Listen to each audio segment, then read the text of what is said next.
ndagusuhuje wowe ukurikiye ibiganiro byacu. Ndizera ko umeze neza aho uherereye hose. Uyu munsi twaguteguriye icyegeranyo ku mateka y'abahoye Imana b'i Bugande. Ntujye kure, turaje tubive imuzingo. Mu Rwanda nibura 93.2% n'abakristo. Ibi bishatse kuvuga ko aba bose bemera kandi bakizera ko nyuma y'ubu buzima hazaza ubundi buzima bushya. Reka turebe imwe mu mirongo ya Bibiliya ivuga ku kwemera Kristo ndetse bya ngombwa ukabana bipfira. Timoteyo wa kabiri igice cya kabiri umurongo wa 11 hagira hati: iri jambo ni ryo kwizerwa ngo niba twarapfanye nawe tuzabaneho nawe. Ushobora no gusoma mu Bagalatiya igice cya kabiri umurongo wa 20 cyangwa se ugasoma Abakolosayi igice cya kabiri umurongo wa 20. Aha hose bakubwira ko nyuma yo gupfana na Kristo hari ubundi buzima bwiza wabugutegereje. Ndetse ahenshi muri ho hagusaba gukora ibyiza ukiri mu isi kugira ngo uzaronke ubugingo buhoraho. Reka twibaze, uyu munsi haramutse habaye impamvu ndakuka ituma usabwa gutanga ubuzima bwawe uhorwa kuri umukristo, ese urugero rw'ubukristo bwawe bwakwemerera gufata iya mbere ugatsimbara ku kwemera kwawe ukizera ko nyuma yo gupfa urupfu rw'agashinyaguro uzabona ubugingo bw'iteka?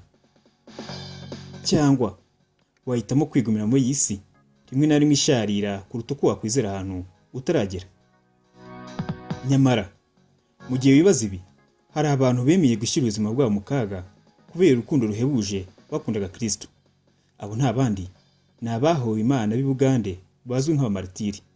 Nifashishije imbuga nka Wikipedia na www.buganda.com ngiye kubagezaho amateka yabo. Hagati y'itariki 31 Mutarama 1445 na 27 Mutarama 1447 yari inzira y'umusaraba ku bagani 22 b'Agatolika n'abandi 23 b'Abanglikani. Bahowe ko bemera Imana ku itegeko ry'umwami Mwanga wa kabiri wategekaga ubwami bwa Buganda. Inzira y'umusaraba abahowe Imana y'u Bugande banyuzemo. Ku mwaduko wa misiyoneri nibwo mu bwami bwa Buganda hatangijwe inzira y'iterambere ry'iyobokamana binyuze mu itorero Anglikani n'Abagatolika. Ndetse ni nabwo hashyizweho umurongo mugari wa politike muri ubu bwami. Gutanga k'umwami Mutesa wa mbere mu 1884, nyuma y'imyaka mike abamisiyoneri binjiye muri ubu bwami, byasize ubutegetsi n'ingoma mu maboko y'uwari umuhungu we ahita yitwa umwami Mwanga wa kabiri. Uyu mwana w'umuhungu yazanye uburyo bw'imiyoborere bwatumye byose yari yarubatse haba mu buryo bwa politike ndetse n'iyobokamana biba amateka. Dore ko se yari afite ubuhanga bwo kubana n'abandi neza no gukemura amakimbirane mu bo yayoboraga ndetse akimakaza iringaniza hagati y'amadini. Gusa igitangaje, yakoraga ibi byose agikomeye ku muco we ya gakondo, dore ko atifuzaga icyamubera imbogamizi kikamubuza gushaka abagore benshi.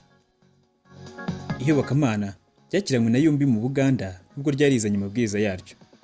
Abayitagamo kuyoboka aya madini yari inzaduka muri kiriya gihe babaga biyemeje gucukubira n'imyemerere y'idini gakondo, bakagirana igihango n'amatorero ko bazakurikiza amahame yabo yose. Urugero, hari abitwaga abasomi cyangwa se readers mu rurimi rw'icyongereza. Aba ni bamwe mu bishyize hamwe bahitamo gucukubira imyemerere gakondo biyegurira iyobokamana rya misiyoneri. Nubwo umwami Mwanga yari yarakunze abamisiyoneri kuko yari umwana w'igikomangoma, imyitwarire ye yaje guhinduka ubwo yabaga umwami.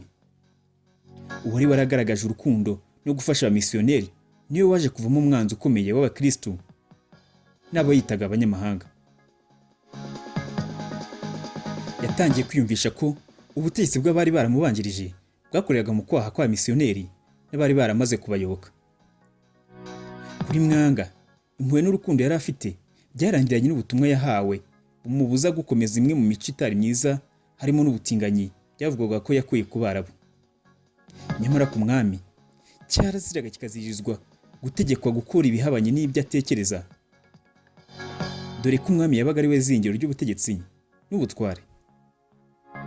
Byari ibihe bigoye cyane mu gihe cy'ubutegetsi bwa Mwanga, dore ko aribwo yatangiye gutanga itegeko ryo kwica no kwirukana bamwe mu bari bariyeguriye Kristo.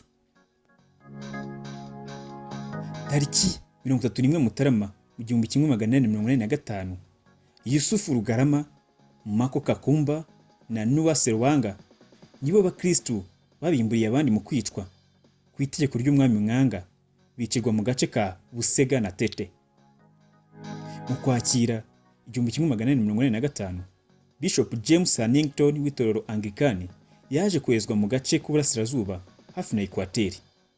Nyuma y'igihe gitoya yaje kwicirwa mu gace ka Busoga yerekeza muri Buganda. Nanone biba ku itegeko ry'umwami Mwanga wa kabiri.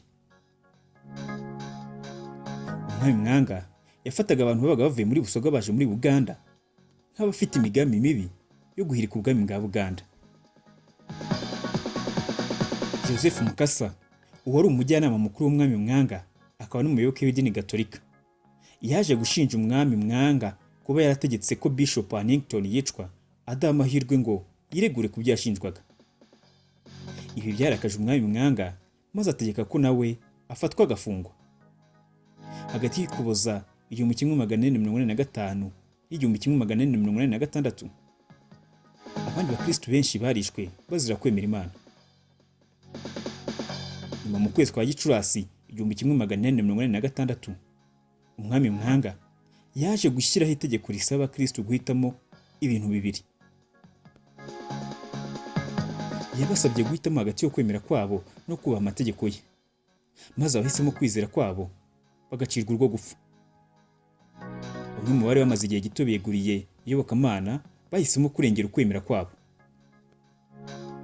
Tariki 3 Kamena 1846 hatangijwe ubukangurambaga bwo guhiga bari bariyeguriye Imana bari bakomeje gutsimbara ku kwemera kwabo. Icyo gihe abakristo 26 bahise birukanwa boherezwa mu gace kitwa Namugongo. Nkuko nabivuze hejuru, abantu 45 nibo bamenyekanye ko bishwe bahoye Imana. Gusa amateka avuga ko hari n'abandi benshi bishwe, gusa imyirondoro yabo ntiyabashije kumenyekana. Mu bandi bishwe bahoye Imana ntavuze haruguru harimo nka Gonza Gonzaga yishwe aciye umutwe, Kizito yishwe atwiswe, Karoli Rwanga yishwe atwitse n'abandi benshi ntavuze. Umuntu wa nyuma wiciwe muri ubu bwicanyi ni Jean Marie Muzeyi, wiciwe mu gace ka Mengo muri Mutarama 1847 nawe aciwe umutwe. Nyuma y'icwa ry'abantu, iyobokamana muri Buganda ryafashe intera. Amaraso y'abishwe yabaye ikimenyetso simusiga cyo gutsimbura ku kwemera, bituma benshi bahitamo kuyoboka inzira za Gikristo. Kuva icyo gihe na n'ubu iyobokamana riracyashinze imizi mu Buganda na Uganda muri rusange. Mu 1920 Papa Benedict wa 15 yahaye umugisha abantu 22 bahoye Imana b'Abagatolika. Ndetse tariki ya 18 Ukwakira 1964 mu nama yabereye i Vatikani, Papa Paulo wa gatandatu yatangaje ku mugaragaro ko abo bahoye Imana b'Abagatolika babaye batagatifu. Byari ibyishimo n'ishema ku mugabane wa Afurika.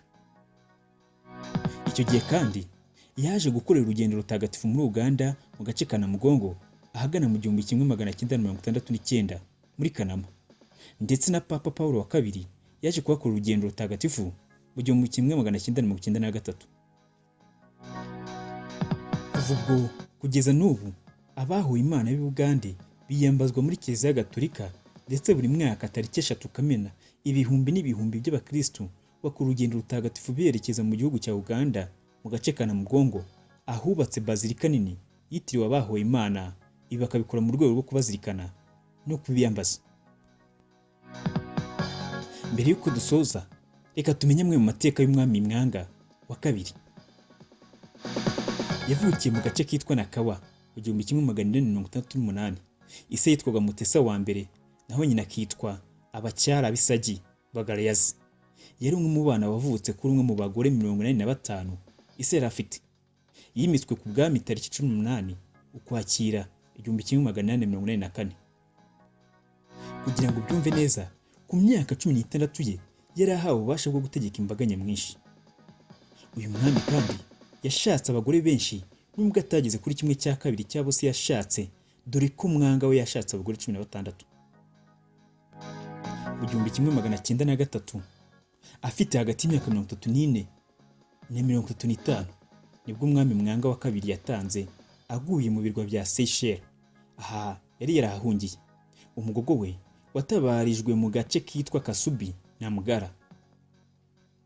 Igitangaje ni uko yatanze amaze kuba umuyoboke w'itorero Anglikani, ibintu yari yarahoye abandi.